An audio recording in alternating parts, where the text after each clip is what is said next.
Hopefully this will be the start of an interesting restoration project.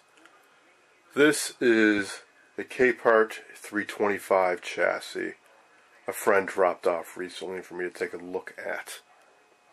He found it out in the garbage, and the copper thieves got to it, broke the neck off the CRT, and swiped the yoke. Everything else appears to be in pretty good shape, though, with the exception of the missing flyback cover, but I've seen photos. Looks like just a simple piece of bent L perforated sheet metal, so no big deal. And the reason I'm taking a look at this right now is that I just got a copy of the original Sam's. Now, there were a lot of versions of this. His cabinet simply says 325. But when I look in the Rider's Index, there is no 325.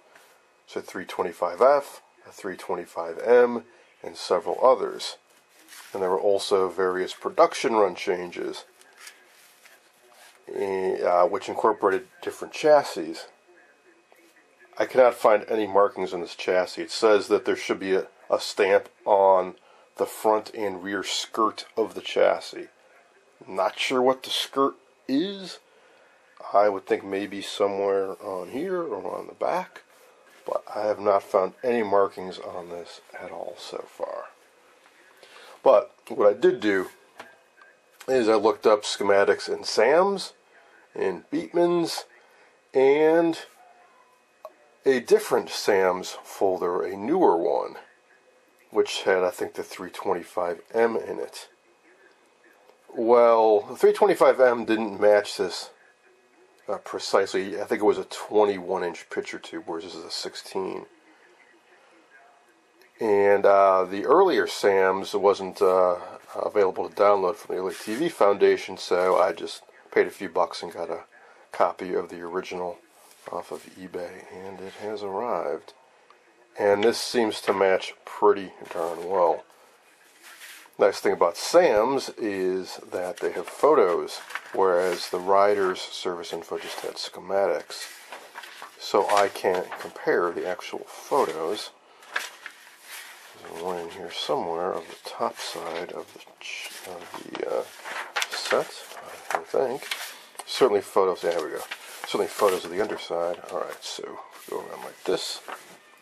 That seems to match pretty darn well. So, it's a tuner, 2 tubes, a bunch of holes. Ah, the hole layout's a little bit different. Okay, not a perfect match like I thought. Tube layout appears to be the same. So let's see, 3 with shields, 2 without.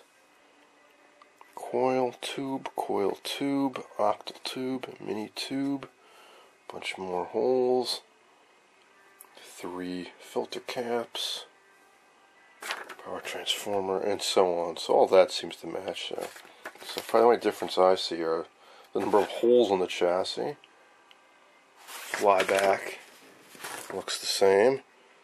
Same springy coil on the high voltage anode. Focus coil looks the same. Now they show this lever flipped up forward. I think it's supposed to face towards the back, but I guess it can go like that too. Maybe when you're operating it, you have it hang back, and once it's adjusted the way you like it, you flip it forward. This is the center, the picture. This should not be quite so loose. It needs to be tightened down a bit. So left, right, and up, down. Alright, so we're missing a yoke. Well, I got a comment when I talked about this chassis earlier that the design this set uses is pretty similar to the RCA's, which Admiral also copied from. So if I can find myself an RCA or Admiral yoke, it's probably close enough. And I kind of noticed that too when I looked at the deflection circuits. 6BG6 driving a flyback, 6W4 damper, exactly what some Admiral sets use. 6K6 vertical output, exactly what Admirals use, and RCA as well. So here's a yoke. This came out of an RCA set, about the same vintage, 4950. We used a KCS 47 chassis. So I figure this would be something to give a try. And I know it'll mount in there, or at least I'm pretty sure it'll mount in there, alright. Same typical type of wing nut mounting. So you can see that slot right there. That's where your wing nut goes. This part faces forward. That's where the CRT rests against. Just a matter of threading these wires through. I have to cut that plug off the end because it was probably hardwired. In fact, I can tell that some of these got ripped out of the yoke. For example, this wire has a mica cap floating around the end and a 1000 volt 27 picofarad cap. That's very likely from inside the horizontal yoke winding. They would typically put those in there to dampen out ringing. In fact, you can see it right here. They got a 56 on the original and also a 270. Also, what I find curious is that the original yoke, they don't show any damping resistors on the vertical windings, which they usually did have. To pop the cover off this one to see exactly what's in there, but what I'm going to try doing right now is seeing does it actually fit. So I'll thread the wires through and get this lined up, and then try to get that wing nut on there and see if this all actually fits in there. A moment ago I had said that this mica cap that was dangling from this wire was 27 picofarad, but in the schematic they show 270 and a 56. Well, I hooked it up to a cap meter and it is actually 270. So that must be 0.000270 microfarads, also known as 270 picofarads. Alright. Now, good news. I was able to mount the yoke. And if I loosen up this wing nut, so you can adjust it left and right to get the picture level. The horizontal lines will rock back and forth. And you can also slide it back and forth a little bit because you want this to be pushed up right against the bell of the CRT. Now, as far as the deflection angle goes, I'm not sure if it's right. Pretty sure the set... actually, no, I don't know. I scrapped out several KCS 47 chassis. One or two of them actually had a 16 GP4. It's a 16-inch round metal cone picture tube. But the third one, the one I think this came from, might have come from a garage sale where I found just a spare chassis in the garage. No picture tube. Regardless, one way to find out is get the whole set working and see if it works on the set or not. What I want to do next now is grab a 16-inch picture tube and try sliding into the chassis and make sure everything lines up.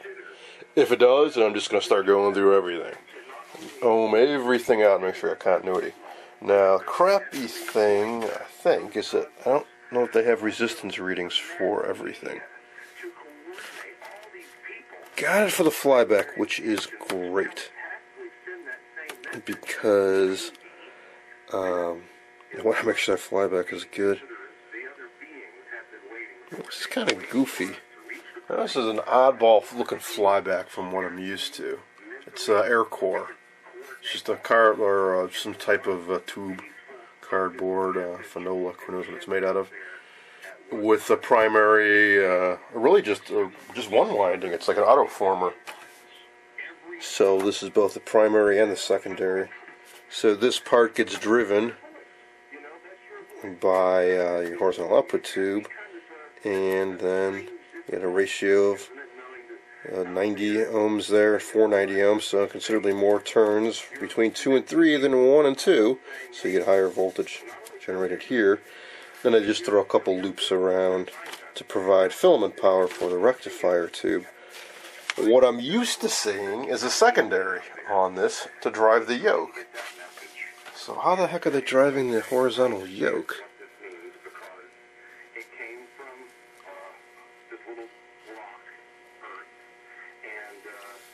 I'm picking a signal off of here from one side, and the other side comes back around down through here. Let's see.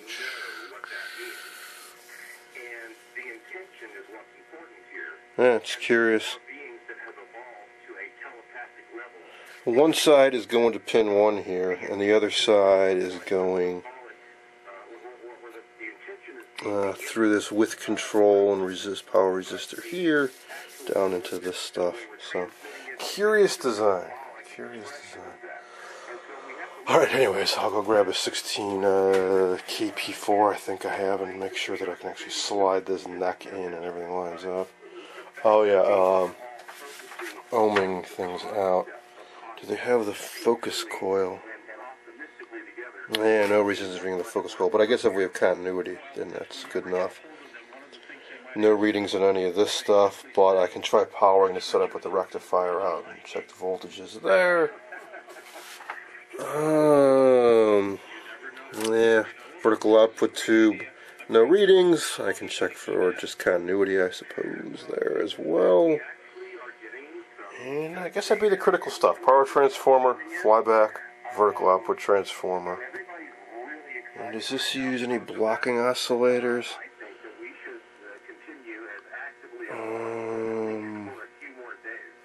That guy I noticed on there is very similar to what Admiral uses. One of these guys. So even if it was bad, I think I could probably sub in one of these from an Admiral. It's horizontal oscillator coil and vertical multi-vibrator. Looks like it's just RC. No blocking oscillator transformer to burn out. And then of course there's the IF transformers too, but I've never ever encountered a bad one of those in a TV. Oh, one day there's a filter choke buried in here somewhere.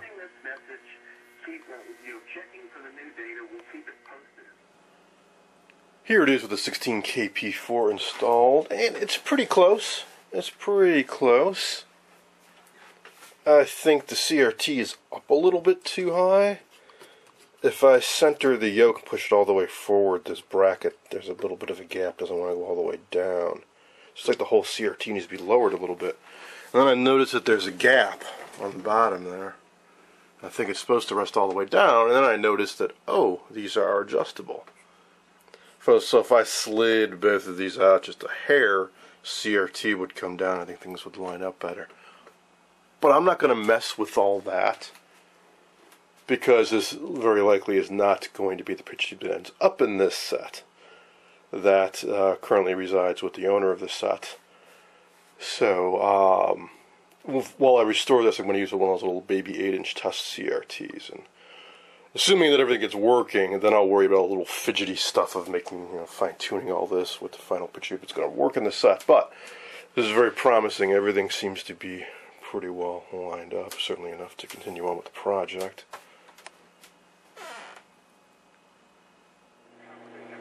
Alright, now let's take a look at that flyback. I suppose one advantage is of it being such a simple design, of only having a kind of an autoformer winding, is it should be pretty simple to test. So we've got one cap lead going to the horizontal output tube, the other one going to the missing high voltage tube. If I test continuity between those two, what does that get us? That would be the larger 490 ohm section. To get between 1 and 2, I gotta figure out where 1 goes, which is probably somewhere under the chassis. Or I guess I could try to get into pins 3 and 8 on the damper tube socket, because that connects up to 1 there. Alright, so you get 490 ohms between those two cap leads. So let's see, try to get the meter in frame.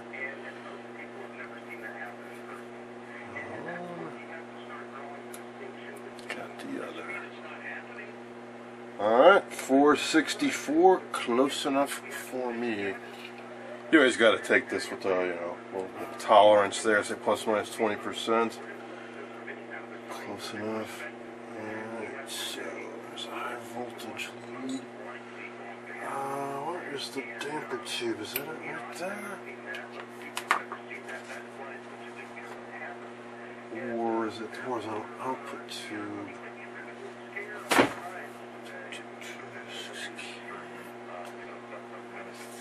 Could be the damper tube. Yes, it is. Alright. So, between pins 3 or 8 and the side tap, which is the horizontal output tube cap, right here. And I think this is pin 8. Get in there. 96 ohms. What did I say it was supposed to be? 90? Close enough. Alright. Now we continue on. Next I will check the focus coil. This big guy. 2 wires go right underneath the chassis, so I gotta flip this thing on its side to check those.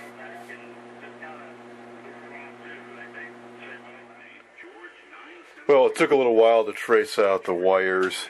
You got a yellow and a green coming through down kind of behind this guy. It's the coil I was talking about. I'm going to go to the horizontal oscillator coil. One eventually I figured out curls around and connects right up in that terminal strip. The other takes a rather odd route around. For some reason looped up through this capacitor clamp and then down around eventually over to here. Got about half a K resistance, which seems reasonable. It's not marked on the schematic, or is it? No, not marked on the schematic, but that seems reasonable, so I think it's okay. While we're looking under here is another potential source of problem, is we've got 1, 2, 3 big old power resistors. I guess you'd call them all can domes. Certainly these are. What that means is a resistor in a can, essentially. Can being the metal outside. And they're attached to the chassis for heat sink purposes. Basically, it's a wire wound resistor encased in metal, bolted to the chassis. Somewhat prone to failure, and can be tricky to replace if they're oddball values and wattages. So, I guess I can check those while I'm under here.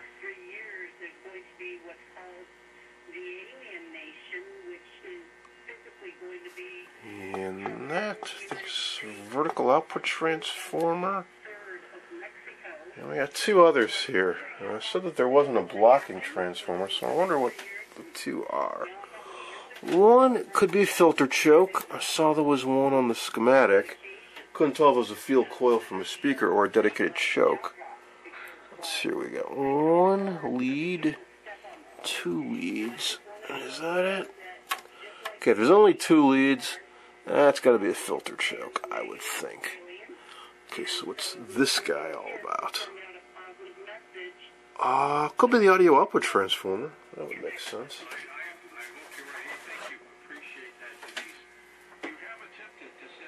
Yeah, T7 right there, because it looks like it's mounted on the chassis and the speaker's permanent magnet type that plugs into it. So let's see. Is this hook up to something like an RCA plug? It has a look of an output transformer too, because I just got some of these leads just bare, exposed. Okay, it's going over to that. Lead goes to this wire, which goes around and around and around, down and down and down, over to that, which sure looks like it's an RCA audio output jack. And this tube up here, it's like a 6K6. Yep, okay, cool. That's audio output transformer, so I can ohm that out as well.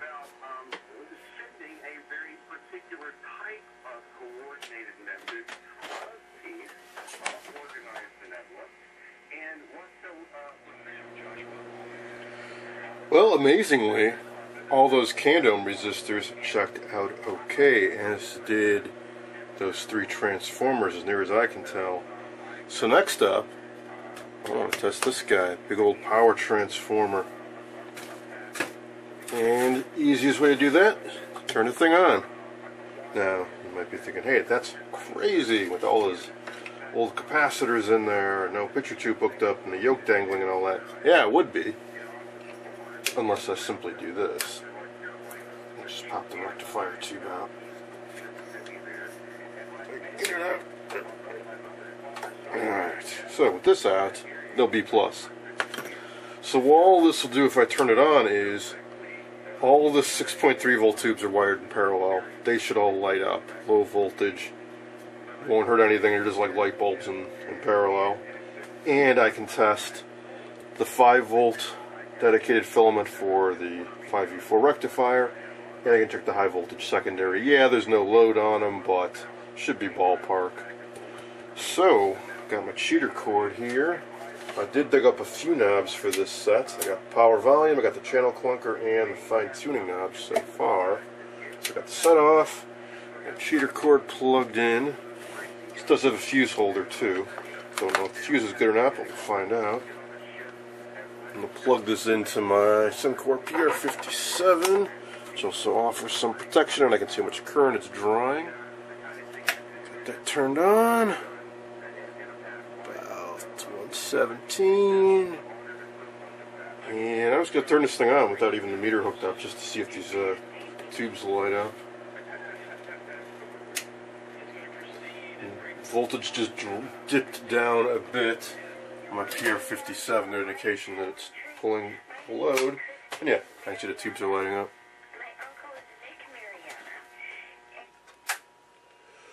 Alright, fantastic. Now, dig up my meter.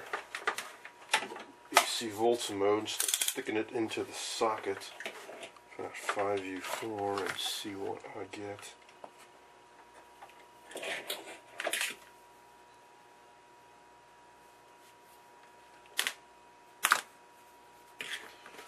So let's see, pins 2 and 8 rather are the filaments. So that's 8, and that's, let's see, my AC volt mode, yeah, that's 2. And let's see what I'm doing, except turn the overhead lights down. Alright, 5.2 volts, awesome. Secondary is 4 and 6. Probably be 800 volts or thereabout, I would think. So,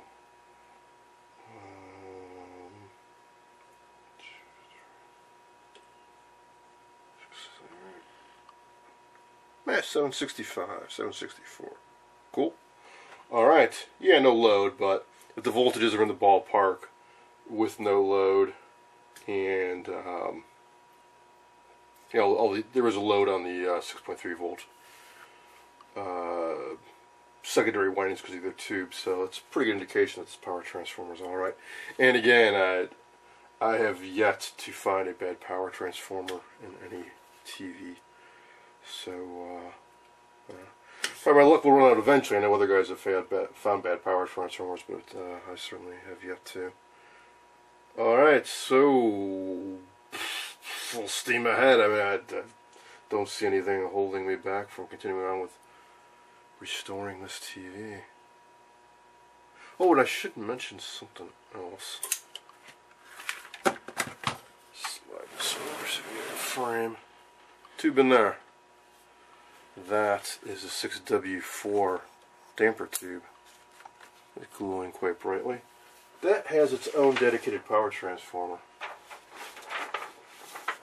The damper tube can sees a lot of voltage on it, and then when you tie the cathode directly to the heater there, you can't hook up this in parallel with the other tubes. You'll fry them. So see, it goes WW. If you go over here, WW, dedicated transformer for it right there.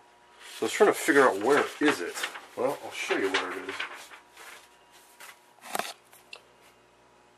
Hey, I just noticed we do have one casualty. The 6 BG64's output tube is not lit up, so I try swapping that out. to make sure that it's just this tube burned out, not a problem with the socket down there.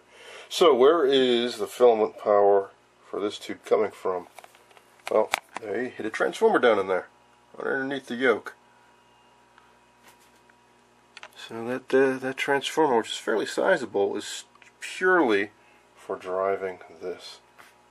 I think it's sizable because it might have some extra insulation on it. See those wires coming out of it? Pretty hefty. They have some fairly thick insulation going to this tube because there's some fairly high voltages. You can see how the damper tube is mounted on these insulating standoffs there, and the two pins are kept well clear of anything.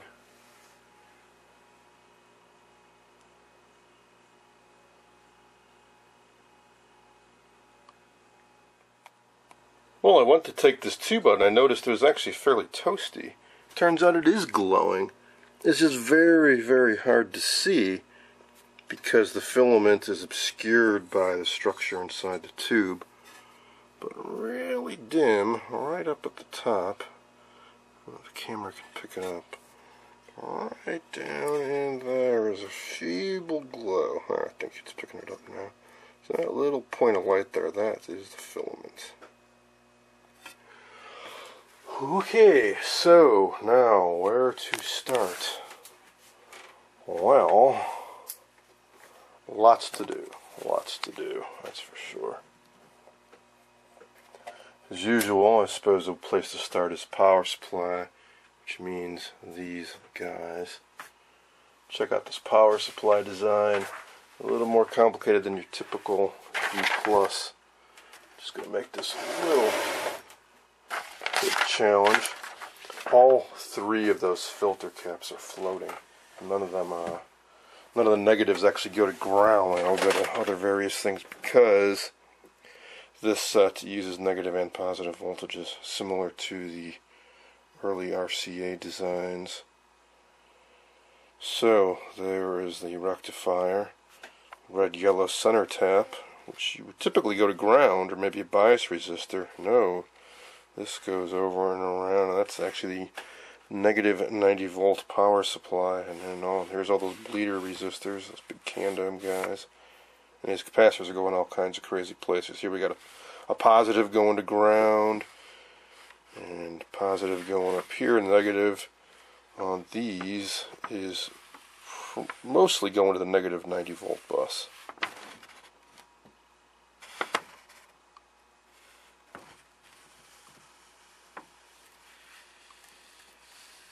In fact, yeah, it looks like all the negatives go to the minus 90 volt bus. So that's not so bad, maybe. Alright, so what I'll try to do is figure out if I can find somewhere to mount them underneath the chassis rather than digging out and restuffing all those cans. But, then again, these are all cardboard covered. If I can get these cardboard tubes off, I can just cut these cans open near the base. Toss the top and mount the new caps in and just put the cardboard sleeve over it. Something like that. And once I get the power supply scored away, I'll just start going through and replacing all those mangy, nasty old paper caps.